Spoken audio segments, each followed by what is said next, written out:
Welcome to Explore Classroom. My name is Gibbs Kukuru. I am a shark scientist, a National Geographic explorer, and I will be your host for today. I'm so glad you guys are joining us.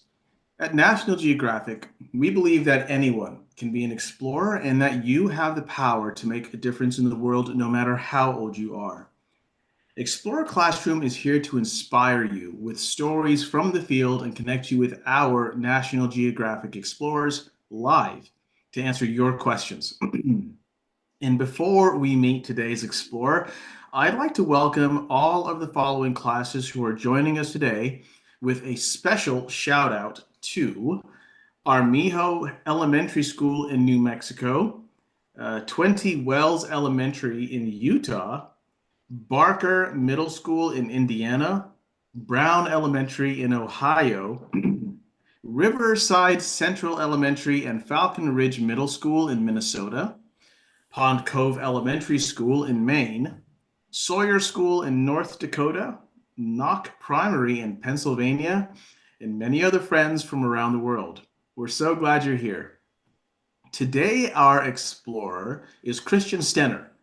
Christian is a citizen scientist who studies caves that form when volcanoes and glaciers interact. Christian lives in Calgary, a city in the Canadian province of Alberta, but his work takes him into the field in many different locations, including Mount Meager in Canada and the Pacific Northwest USA, like Mount Rainier and Mount St. Helens. He specializes in the exploration of these amazing and rare environments called glaciovolcanic caves so that we can better understand what they tell us about the world around us. We're so excited to have Christian here live to share more about his incredible work and answer your questions. So, welcome to the show, Christian. Hello, everybody. Right. So, the thing you're studying sounds like an awesome crossover event between Frozen and How to Train Your Dragon. Can you tell us a little bit more about this incredible world of fire and ice?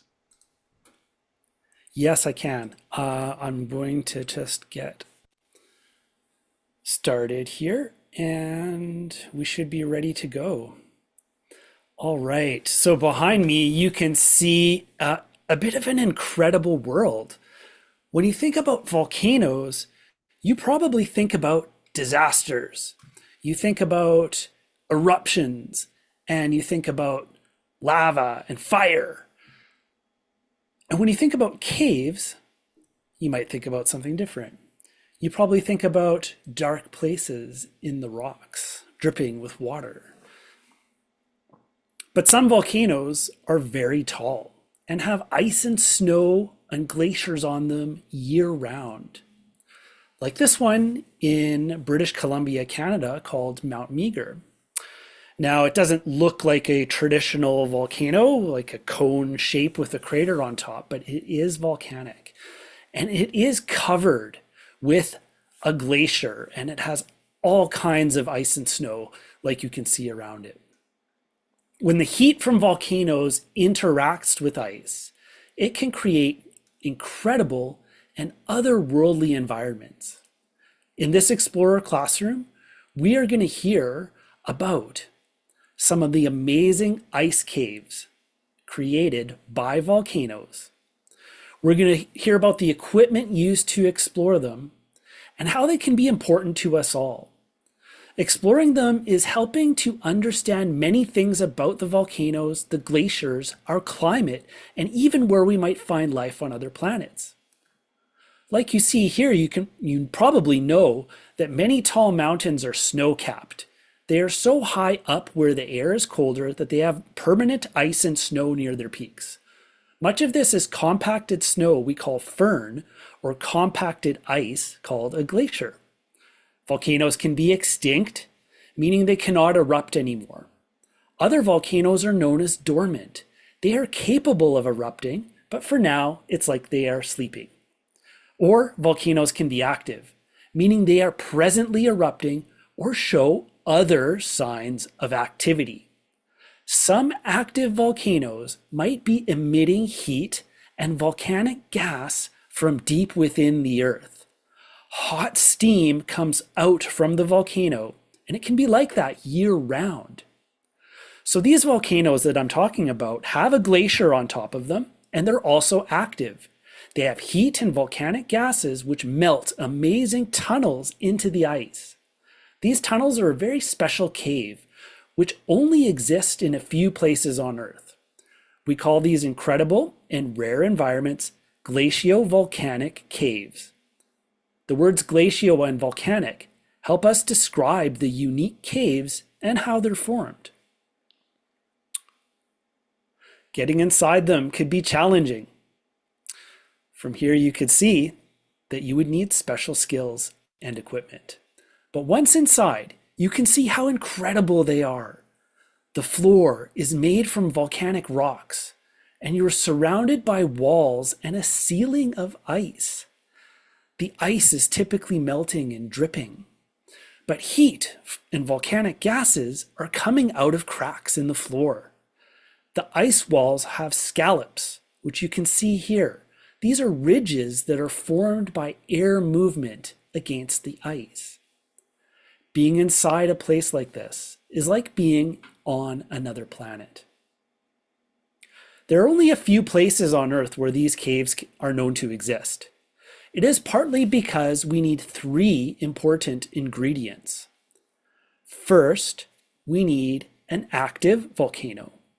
Second, the volcano needs a glacier, so it has to be tall enough or in part of the world where it has permanent ice. And third, it has to be a volcano that is hot, but not too hot, like this one. The heat from the volcano has to be relatively stable. If it changes a lot, the cave ice would melt completely. Or if the volcano becomes colder, the caves can close shut and disappear. So now you've heard about glaciovolcanic caves. Let's go back to our host. Hey, Christian, thank you so much for sharing about glaciovolcanic caves. It sounds like the Earth had a burrito and, was letting off a bit of steam. Okay, students, we've just learned how an incredible environment is created when fire and ice meet to form these glacial volcanic caves. But were you paying attention? Do you think you could name the three key ingredients from nature that are needed to form a glacial volcanic cave? Students, let's take a quick true/false poll to see if we were listening. Teachers, get close to your keyboards so you can answer for your class. The statement is, glaciovolcanic caves are formed by an active volcano, a glacier, and continuous heat from the volcano. Is this true, false, or are you not sure? Teachers, you should see the true/false poll on your screen now. I'm going to pause and be quiet to give you time to think and answer. Let's start the countdown.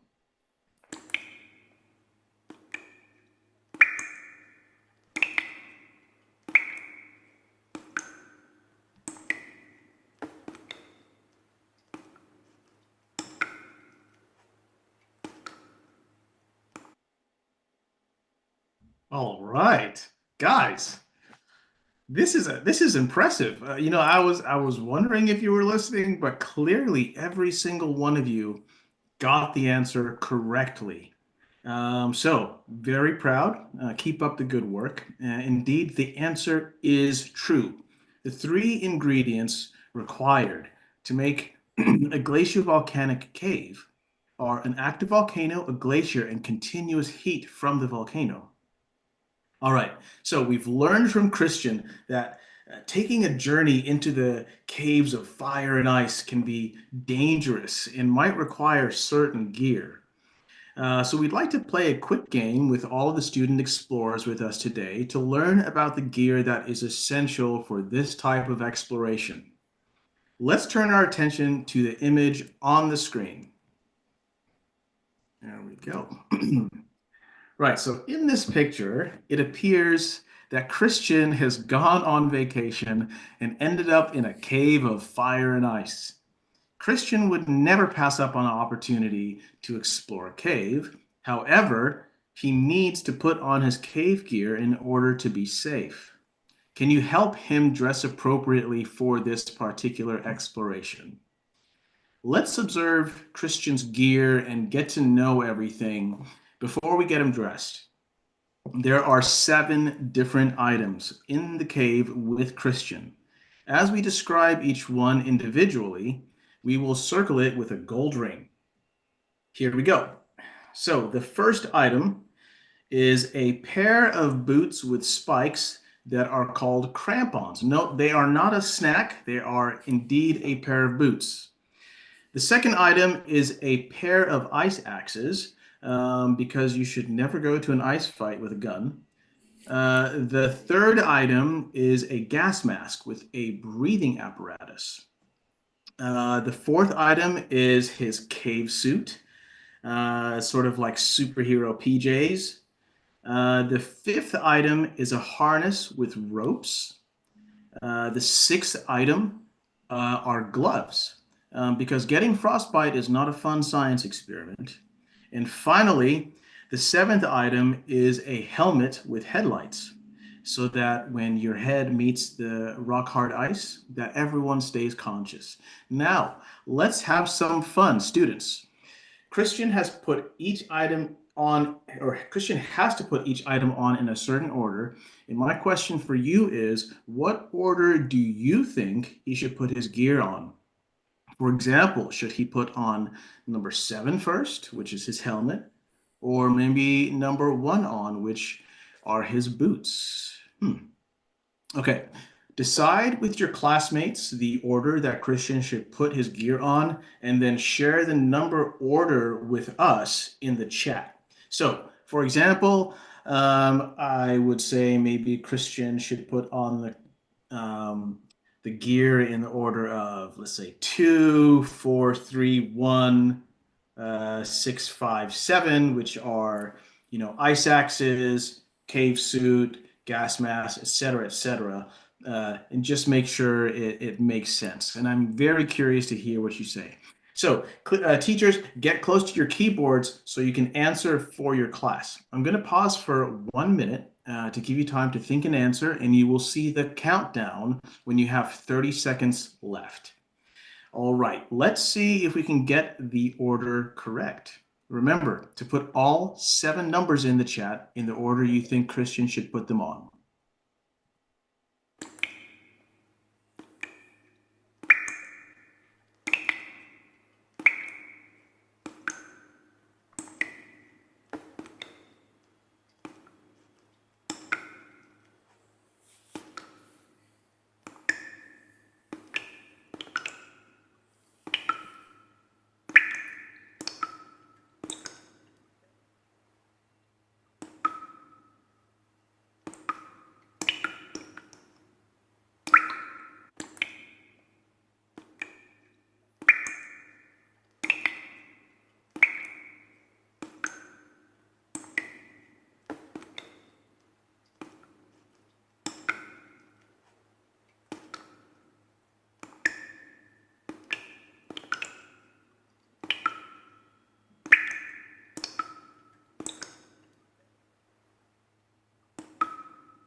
All righty. So I am seeing a lot of congruence or similarity in these answers. Everyone said to start off with number 4, which are this superhero PJs, Christian's suit. And then we have a lot of folks, either like I think maybe it's half and half, are saying 1 to put the boots on, and then uh, yeah, actually, everyone's saying to put the boots on then next. And then the next item is where we're kind of split, because some people say to put some of the scuba type gas mask on, and some folks are saying to put the gloves on, which, I mean, I can't really tell, but I mean, that seems about right for both. which is why I'm not going into any caves because I have no idea which one's right. But last, I think most everyone except one group said the ice axis, number two, goes on last, which is, well, look, I'm not going to be able to figure this one out. Fortunately, Christian is here with us. So, Christian, can you tell us what order you put these items on and a little bit about each of them? Yes, absolutely. And it sounds like people had a pretty good guess, even if there was a couple differences. Lots of equipment is needed for safety because it's such a challenging environment. Sometimes we might wear over 40 pounds or 18 kilograms of gear, and that's not including a backpack. That's where the snack goes, by the way, Gibbs. So that wasn't part of the thing. But yeah, putting on the gear is difficult, and it's important to dress with the right gear. So the first thing, you're right, it's the cave suit. That's a protective suit. It's water resistant and made of very strong fabric. It needs to be very strong because often in caves you're crawling or sliding on rocks that can tear your clothing. And under the cave suit, we wear warm layers like fleece or wool.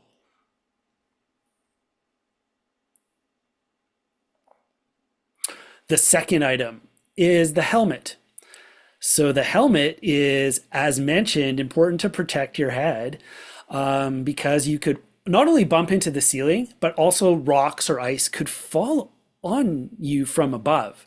So those are the main reasons for the helmet. The other thing the helmet does is it carries your sources of light. Cavers travel with three sources of light so that if one light goes out, there's always a backup they can use. Light is one of the most important things in the cave for survival because there can be no natural light and it sometimes is complete darkness.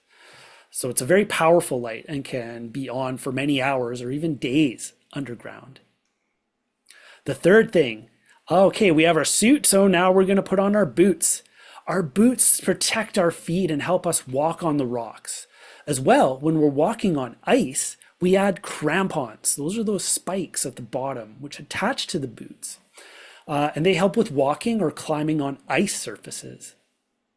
The harness is a safety harness. That's the next one. We use it to attach to the ropes and carabiners that we might use to descend down into a cave and to climb back out.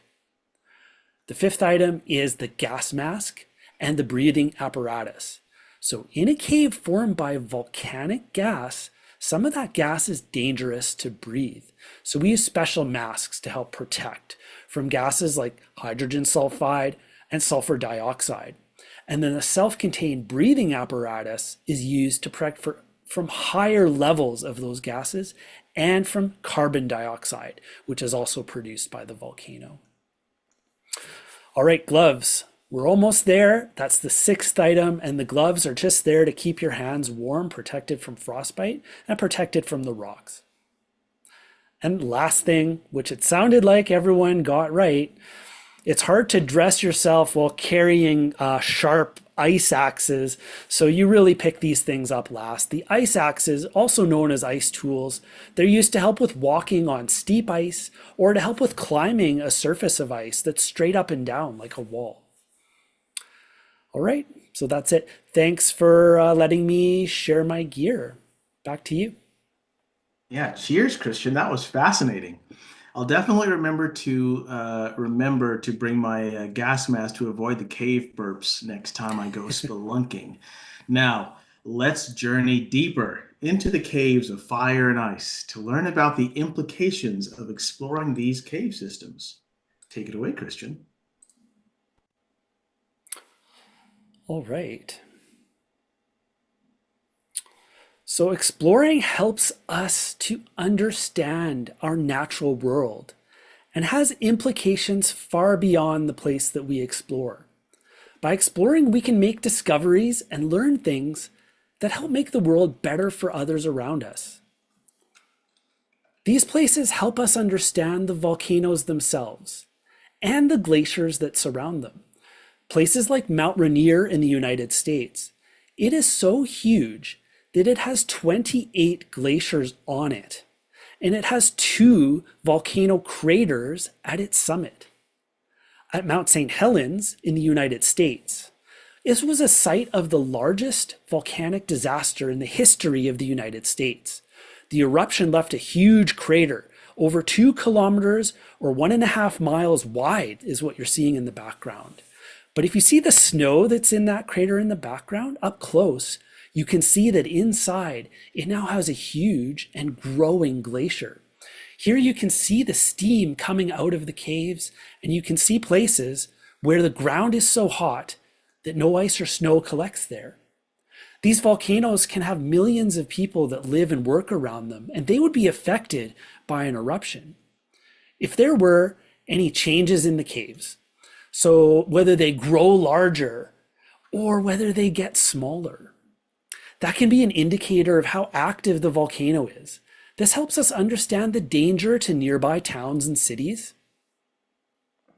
And if there are changes in the glacier, it can help tell us about climate change, which can help affect the volcano as well as affecting our world.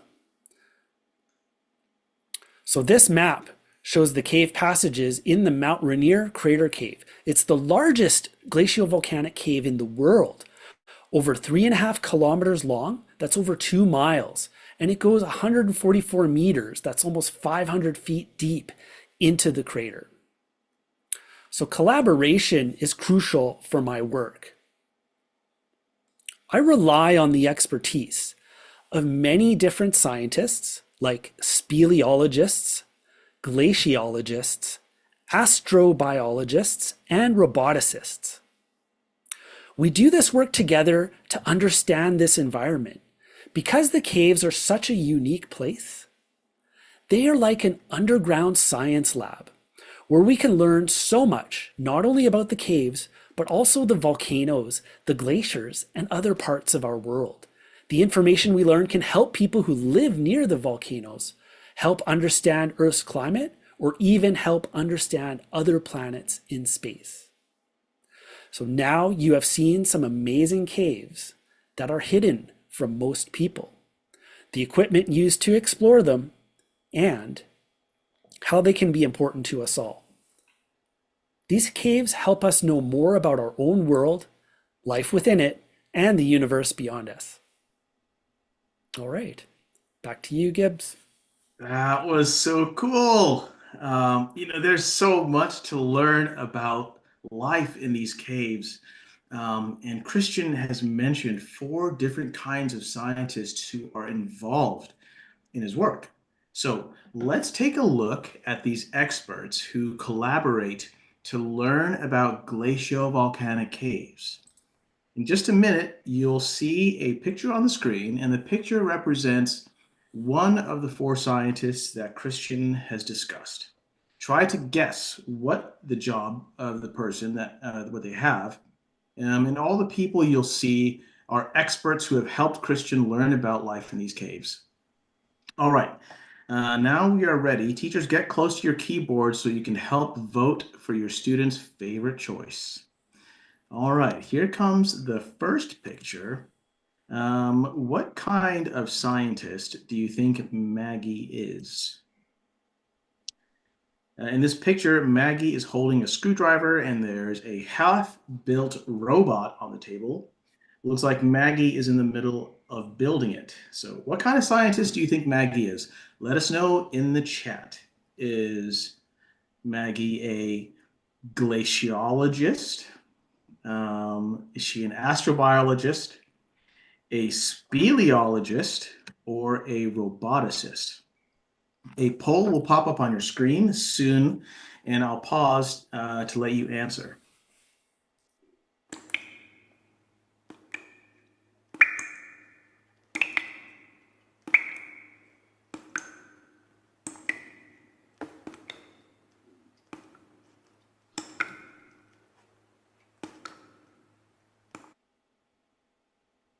All right, it looks like 100% of you have said roboticist, which, you know you're a roboticist when your best friend is made of metal and has more buttons than your remote control. Let's see if that is correct. Christian, can you tell us what the correct answer is? Yeah, great job. The correct answer is D, roboticist. So these folks create robots. They test robots and design the robots. And some of these are robots that can be used in space. So the caves have been used for testing space robots that could be used to explore and look for life on other worlds. It's important to test them on Earth in places we call analog environments. An analog is one which is similar to an environment like one on another planet. And these caves are definitely like an alien world.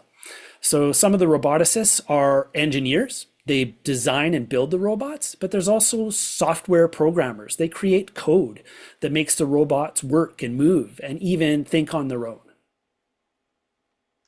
Wow, that is awesome. All right, keep up the good work, everyone. Let's look at the second picture. What kind of scientist do you think Thomas is? In this picture, Thomas is standing on top of a snowy, icy mountain. And it looks like he's checking out a piece of ice called an ice core that he's just collected from a drill. What kind of scientist do you think Thomas is? Let us know in the chat. A poll will pop up on your screen. So I'll pause and let you answer.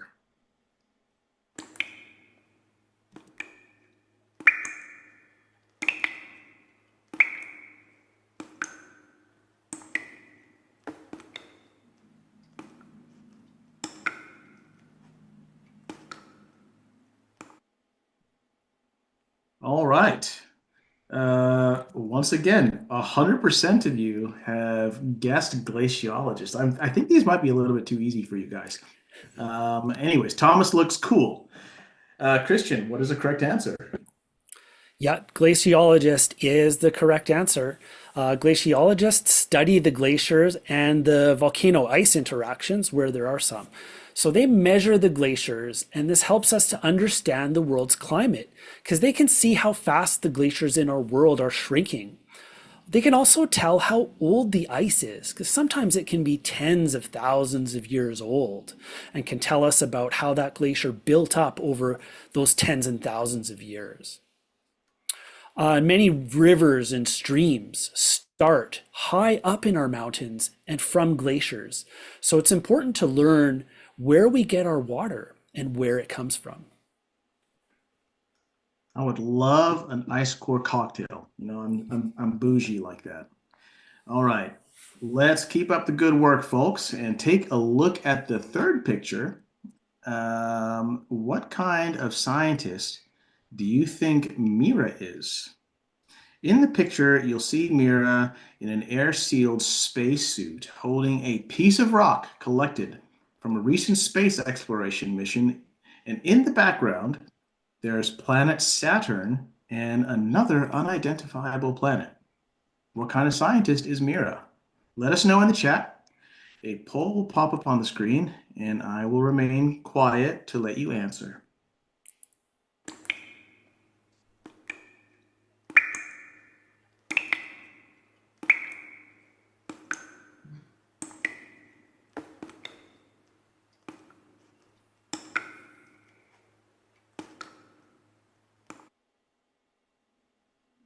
Wow, outstanding. I mean, another 100% across the board answer for astrobiologist. Are the conspiracy theories true about space life there? Christian, what's the correct answer? Well, the correct answer is astrobiologist. I don't know that the conspiracy theories are correct, but it is cool to know that there are people there who their job is to study the possibility and to research life outside of Earth. So they also learn about life in extreme environments on Earth, like life in the caves. Their research can help us predict what kinds of life forms can exist and survive in different places. So because the glaciovolcanic caves are such a unique place, they've been used to look for these types of life forms. Microorganisms like bacteria have been found in the caves. When you consider that these places have no light, They have very little nutrients for an organism to survive. How can they live?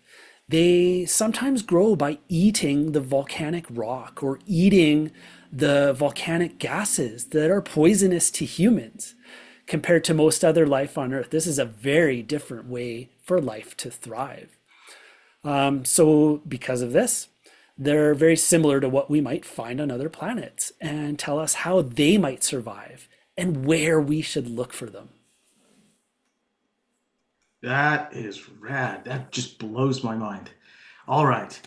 Now we have one final picture. In this picture, you see Kamal in a small area in a cave with his headlamp on, looking at a rock formation. What kind of scientist do you think Kamal is? Let us know in the chat. A poll will pop up on your screen soon, and I'll pause to let you answer.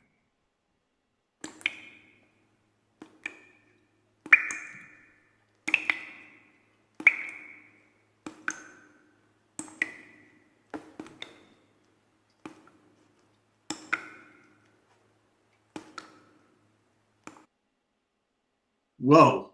I could have guessed 100% of you were going to get this answer again, but I don't even know what a speleo is. Christian, take it away. Yeah, the correct answer is D, speleologist. Yeah, and that's a weird word.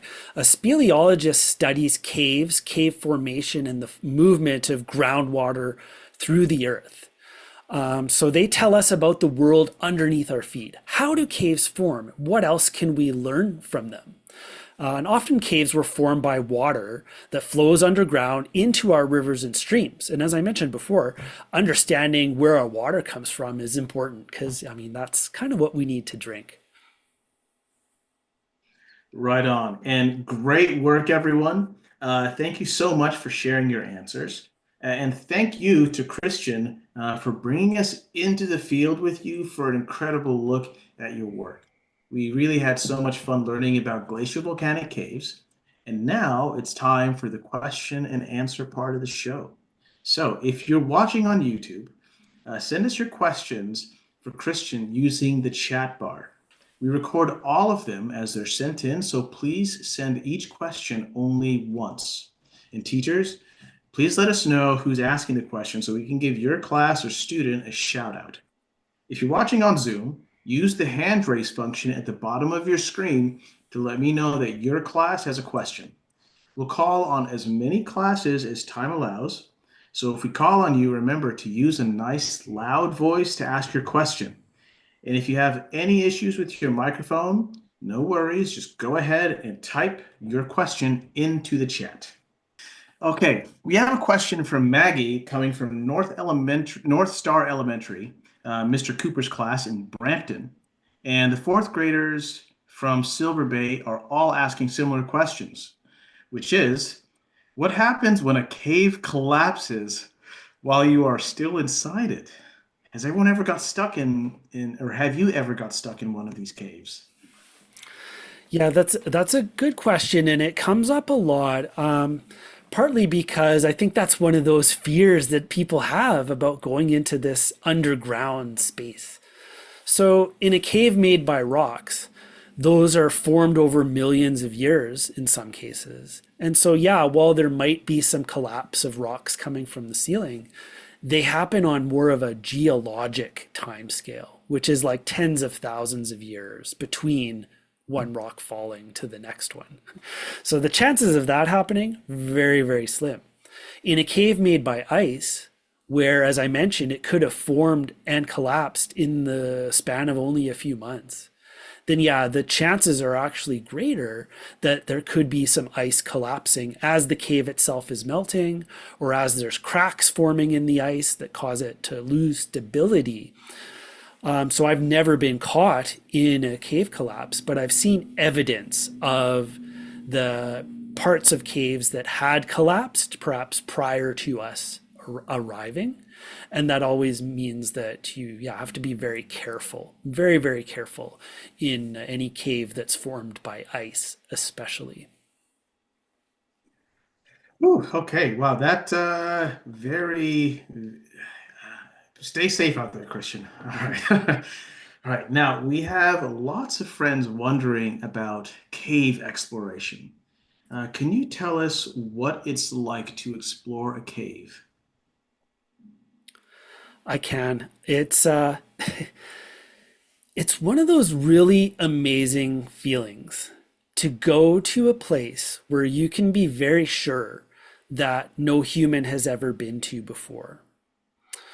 And I mean, there's a lot of exploration that's happened in our world where people have gone to a place and said they were the first, when really there were indigenous people in other cultures that actually were there. In some of these caves, we know that there wasn't the technical ability, the ropes, the carabiners, and all these other things that might be necessary. And there's no evidence of any other previous visits. So there's places where you can truly know that you are the only person, that the light from your headlamp is the first light that has ever been to this place, that has existed in darkness for tens of thousands of years. And that's an amazing feeling to know that, that is the first and you are the first. And perhaps after you leave, nobody else may ever come back because that place is so remote and so deep in the earth that it's not likely that others will follow. So that's a powerful feeling. And it definitely helps to feel excited about exploration and learning new things about our world. Yeah, and that's a crazy thought to have for a place that's literally on our planet. It's not even somewhere else in space. It's literally, we could walk there if we wanted to. Maybe not. Um, so I would like to now hear from Sam from Miss Kirkland's class. Oh, actually, Sam has already shared his question and is asking, how did you get into caving? Yeah, that's a good question too. And I, I think I've answered it a little bit in some of the other ones when I told you about the different caving clubs or speleological clubs or organizations that my first ever caving experiences were doing that kind of thing where we're going with a group of people where I had very little experience and I was going with a club that had experience and with people who had experience. And so getting started, that was really the best way, was to learn from other people who were experienced and in that environment where there was a few other people in a club that would go and do a caving trip together. Right on. And I mean, for that matter, could you take us through an exercise so we can feel what it's like to be in a cave? Yes, I think we could. If everyone is interested, we could do a little exercise to take you to feel like it is in a cave. What I think I'm going to do here is I am going to make myself dark. And that'll be step one. Okay, so that's me dark.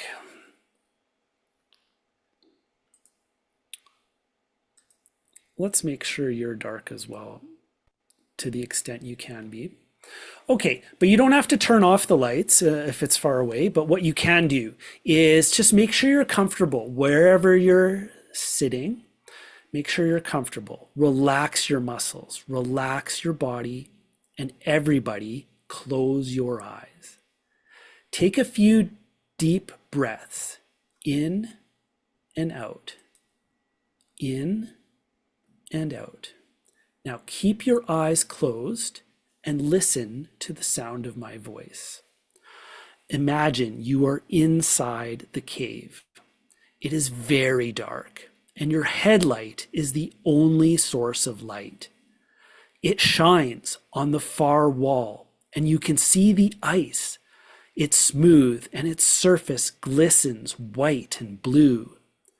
The ice reminds you of how cold you are. You realize it's the same temperature as inside a refrigerator. Suddenly, you feel a water drop hit you in the shoulder. You look up. Water is dripping from the ceiling, and you hear the drops hit the rocky floor as the ice walls are slowly melting around you. You turn your light away from the walls and towards the rocky floor. You see steam coming out from a crack in the floor. You walk towards it. You can feel the warm, wet air against your skin. The steam makes it hard for you to see much further. It's like being in a cloud, except you're in a cloud of steam underneath a glacier inside a volcano. All right, now students, slowly open your eyes. I hope that you enjoyed coming into the cave with me. I'm going to answer more questions, but for now, if you'd like to share how that experience made you feel, please let us know in the chat. And you can just type in the emotion that you felt. Okay, back to you. Wow. Christian, thank you so much for taking us through that experience. It's so immersive. And we do have one final question from us, and that is, what message do you have for the student explorers watching today? Great. I do have a message, and it's really that explorers add to our knowledge of the world, and that knowledge can make the world a better place for others. But you don't have to go into a volcano to add to our knowledge of the world. Anyone can contribute and help to make our world better for those around us. Whatever it is that you choose to do, it could be creating art, it could be being a writer, it could be a scientist, be an engineer, be an explorer of natures. All of us can take what we have learned in our travels and learned in our lives to make things better for those around us. It's just up to us about what we do and how we do it. Thank you. Well, thank you again, Christian, for joining us today and for inspiring us with your work and that final message. And thank you to all the students for engaging with us and for your thoughtful questions. Thank you, teachers, for bringing your classes to our show. Keep the conversation going on social media using the hashtag #ExploreClassroom. You can share about your experiences or use it to connect with other educators. Our next event is this Thursday, 24th of April, and you can join to celebrate Earth Month with young explorer Sharona Schneider. She's the founder of Tuesdays for Trash Movement, and we'll learn about the global garbage crisis and what you can do to create a cleaner, healthier home on our planet. Register for this event on our website, which is natgeoed.org/ExploreClassroom. Lastly, we would love to hear from you. Teachers, please take a moment to fill out this quick survey and let us know how you enjoy today's show. The link is in the chat. And from all of us at National Geographic, have a wonderful day, stay curious, and keep exploring. And we'll see you next time on Explore Classroom. Bye, everyone.